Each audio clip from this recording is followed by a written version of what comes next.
कारण से। अगर वो मान छोड़ देता कि मुझे नहीं चाहिए, मैं तो नियम से ये मोक्ष चला जाता। लेकिन इनका तो निदान बन था ना, निदान करके आए थे, निदान करके पतिनारायण बने थे, उसके फल स्वरूप इन्हें नरक में जाना पड़ा। रूप के कारण दुर्गंधा नाम की बालिका ने दुख भोगा। रूप जानते हो, रूप ये दुर्गंधा की कथा आती है आपकी, ये आपकी कथा है ना, भादव में आती है सुगंध अष्टमी को, ये वही है दुर्गंधा। ये बहुत रूपवती थी, इतनी रूपवान थी ये कि कहते हैं कि इसके समय उस समय इससे ज्यादा रूपवान कोई नहीं था। इसने एक बार दिगंबर मुनि महाराज को देख के मुनि में भाव किया, देखो मैं कहाँ तो रूपवान और किसी गंदे संदे से ये कहाँ आ गए यहाँ पर। बस उसने इतना भाव किया उनको देख के, उसका प्रतिफल ये हुआ, वहां से वो नरक गई। नरक जाने के बाद भटकी, और भटकते भटकते कुछ पुण्य का उदय शेष बचा।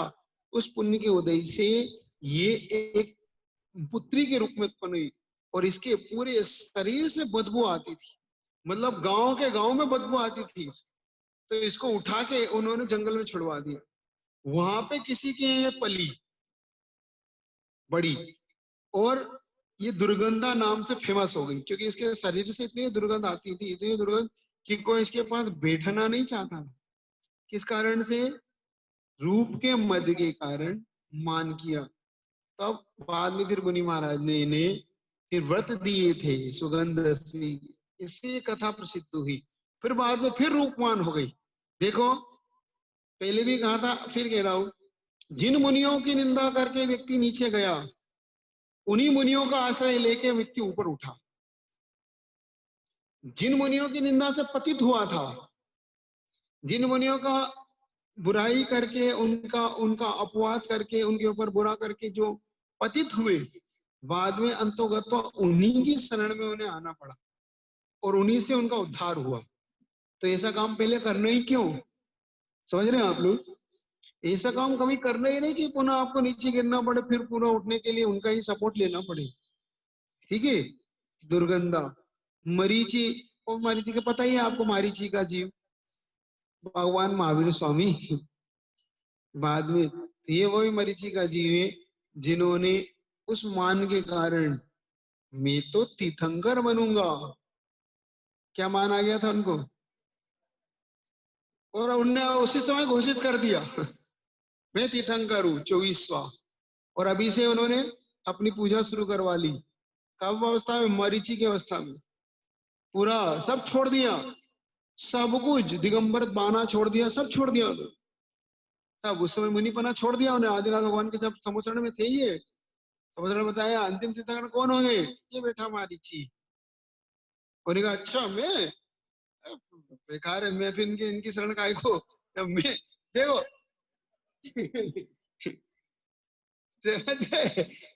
तो मैं ही तीर्थंकर बनने वाला हूं, तब तुम्हारी चलो मैं खुद ही बोलूंगा, मैं तो खुद समझ लू।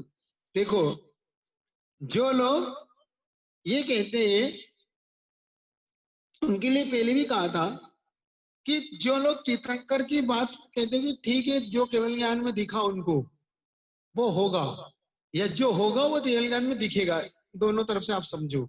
तो जो होगा वो केवल ज्ञान में उनको झलकेगा, है ना। अब जो इस बात को करके जो लोग मद कर लेते हैं, उन्हें ऐसे मारीच की जीव की तरह भव भव में भटकना पड़ता है। क्या हुआ? केवल ज्ञान से जान के क्या कर लिया? अंतोगत्मा भटके। इसलिए भगवान ने क्या कहा वो उद्धार का कारण है। भगवान ने क्या देखा ये उद्धार का कारण नहीं है। क्या भगवान के केवल ज्ञान में क्या झलका ये हमारे उद्धार का कारण नहीं है। भगवान ने क्या कहा है वो हमारे केवल ज्ञान, हमारे उद्धार का कारण है। व्यक्ति भगवान केवल ज्ञान में जो दिखाया उसके भरोसे बैठ गए, और ये बैठ गए मरीचि। क्या हुआ? कितनी बार नरक गए, कितनी बार वो गधी बना, गधा बना, सुकरी बना, वेश्या बना, चीटी बना, किन किन पर्यायों में नहीं भटका ये मारीची का जीव।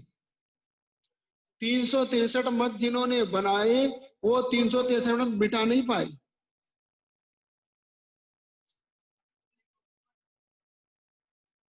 क्या करते ये, बल्कि धर्म की प्रभावना करते, अच्छे स्वर्ग के भोग स्वर्गों में जाते। एक बताओ, नरक जाना अच्छा है कि स्वर्ग जाना है?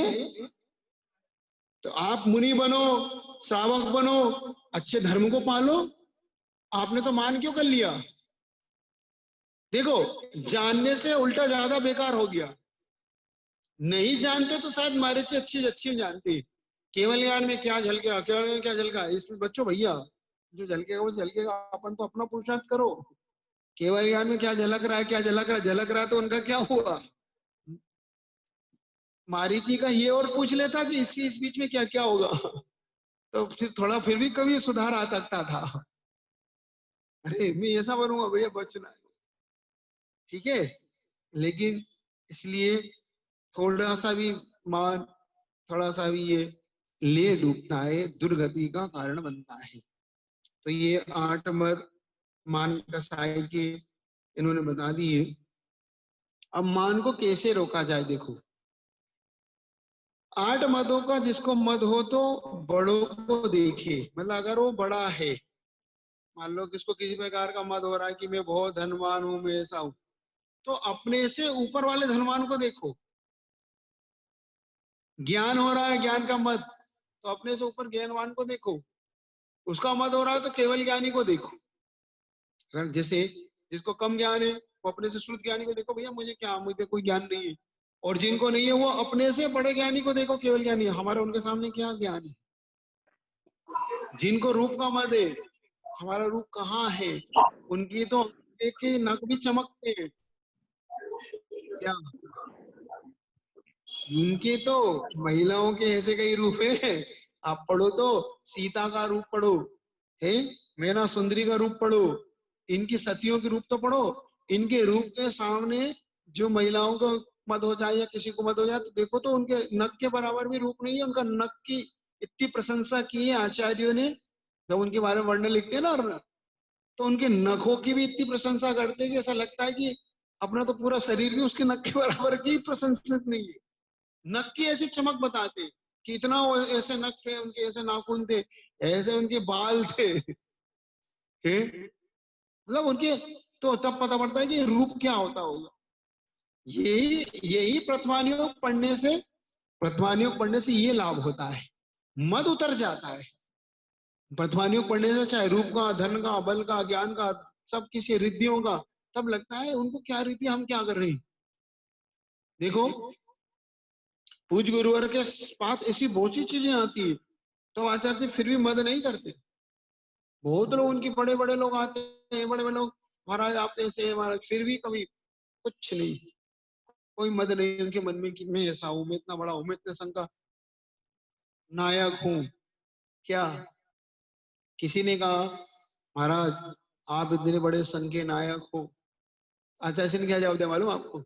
आचार्य सिंह ने कहा महाराज शायद भोपाल की घटना है ये, 2016 में, महाराज आपके इतने बड़े, आप इतने बड़े संघ के नायक हो, आपके इतने सारे शिष्य, इतनी शिष्याएं, ये आचार्य सिंह क्या, सुनो भैया मैं नायक, क्या नायक आयक नहीं, मैं ज्ञायक हूँ। क्या हूं मैं? नायक नहीं हूँ, मैं तो ज्ञायक हूँ।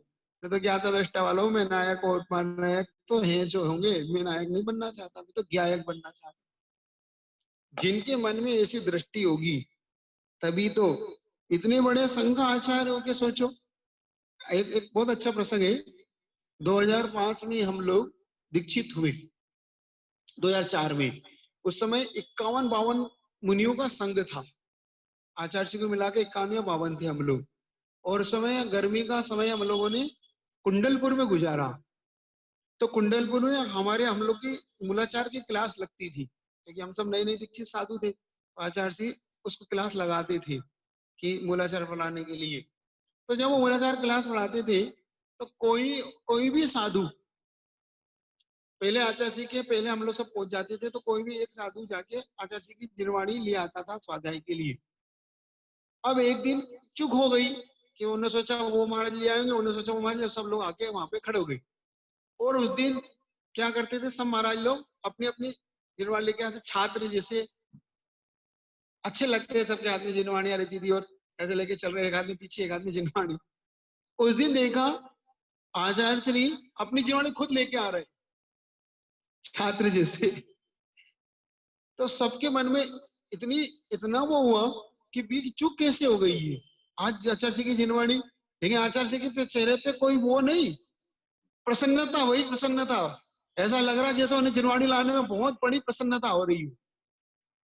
और कोई होता तो आंखें दिखा देता, तुम इतने शिष्य हो, इतना भी कर्तव्य नहीं समझते जिनवाणी ला के रख दो। होता कि नहीं? सही बताओ। तुम्हारे 2-3 बेटे भी हो तो तुम कह देते हो कि मेरे पानी भी नहीं दे सकते तुम, पानी नहीं ला कर रख सकते, मुझे भी पीना पड़ेगा पानी उठा के। है 2-2 बहुएं हैं, 4-4 बहुएं पानी, और उनके मन में 50-50 शिष्य है, उनके बावजूद भी उनके मन में वही प्रसन्न था। और बड़े उससे पढ़ा रहे हैं आदमी, सबने बाद में कहा नहीं नहीं कोई बात। उसको कहते लाना तो मुझे ही चाहिए। क्या लाना तो मेरी है, मैं तुमको वो थोड़ी हो, मुझे लाना चाहिए। यहाँ तक कि अपना कमंडल कई बार हमने देखा आचार्य श्री के लिए, आचार्य श्री स्वयं पलटा के रखते कमंडल अपना ताकि सूख जाए। एक बार हमने मांगा, आइए आचार्य से हम कमंडल, नहीं नहीं आप लोग अपना कमंडल करो, मैं अपना कमंडल करता हूँ। ये भाव कि नहीं है, नहीं कि हाँ हाँ ले लो, वो अपन होते तो हाँ मेरा शिष्य ले लो भाई। क्यों शिष्य है ले लो भाई। नहीं, शिष्य अपनी जगह है, लेकिन मैं तो अपनी। बहुत बार एक घटना तो हमारे साथ घटी। हम लोग 2006 में अमरकंटक के अंदर चतुर्मास के दौरान की घटना है। हम लोग उस समय आचार्य श्री 3-4 आहार के बाद एक उपवास करती थी। योग संयोग की बात थी, आचार्य श्री का उपवास के दिन कमंडल को सुखा देते थे ताकि दिन भर अच्छे सूख जाए, क्योंकि वहां पानी बहुत गिरता है तो काई वगैरह ना जमे, इसलिए हम लोग सुखा देते थे। उस दिन भी आचार्य का उपवास था। दोपहर में रत्नगढ़ सावकाचार्य की शायद क्लास लग गई थी या कोई सी ग्रंथ की क्लास थी, आलाप पद्धति, या हम लोग उसमें कोई सी आलाप पद्धति पढ़ रहे थे शायद। तो आलाप पद्धति की ग्रंथ नीचे आचार्य श्री लगा के ऊपर आए, और आचार्य श्री के यहाँ कमरा आचार्य श्री का इधर है और ऊपर सीढ़ियों से लघु संख्या के ऊपर स्थान था, छत थी। तो हमारा कमंडल वहीं रखा हुआ था। तो आचार्य श्री ऊपर आके खड़े हो गए और हमारे कमंडल की ओर देखने लगे। हाँ आचार्य श्री कहते हैं ये मैं कमंडल ले लूं क्या? क्या कह रहे हैं? मैं हम लोग जैसे हम चढ़े तो हमें देख के कहते ये कमंडल किसका है, मैं ले लूं? तो ये सही है, तो कमंडल हमें आचार्य श्री से मिला था। तो हमने कहा नहीं नहीं आपका ही आचार्य श्री, आपका ही है। मेरा नहीं है, मेरा नहीं है। मैं तो पूछ के ले रहा हूँ किसका है। मैं तो पूछ के ले रहा हूँ किसका है। देखो मतलब इतने बड़ा संघ का नायक होने पर भी उनके मन में ये नहीं, अरे क्या बात है, क्या पूछना है उसमें, नहीं, उनको ये पता है कि नहीं मुझे ये नहीं लेना। क्यों? क्योंकि मेरा नहीं है। लेकिन शिष्य कहते हैं हम आपके ही हैं। जब मैंने कहा आचार्य श्री कमंडल तो छोड़िए, हम सब आपके ही हैं, इतनी जोर से मुस्कुराते, हाँ मुझे परिग्रहवान बनाओ। मतलब उनके अंदर ये सब परिग्रह दिखता है, उनको शिष्य भी परिग्रह दिखता है। मेरे कैसे सब अपने अपने ऐसे, मतलब उनके अंदर ये एक अलग ही भावना है। तो जब ऐसे गुरु के अंदर मान नहीं होता, समझ रहे हो? यहाँ तो 2 भी आ जाए तो 2 चेला बन जाए तो आदमी फूला नहीं समाता। कोई अगर पढ़ ले एक दिन भी तो कैसा लगता है, हाँ मेरा चेला। मैंने तुझे पढ़ाया है, मेरा एहसान भूल रहे हो? जैसे जिंदगी भर याद दिलाता है? मैंने तुम्हें भूल गया है वो दिन, कोई पूछ लेता।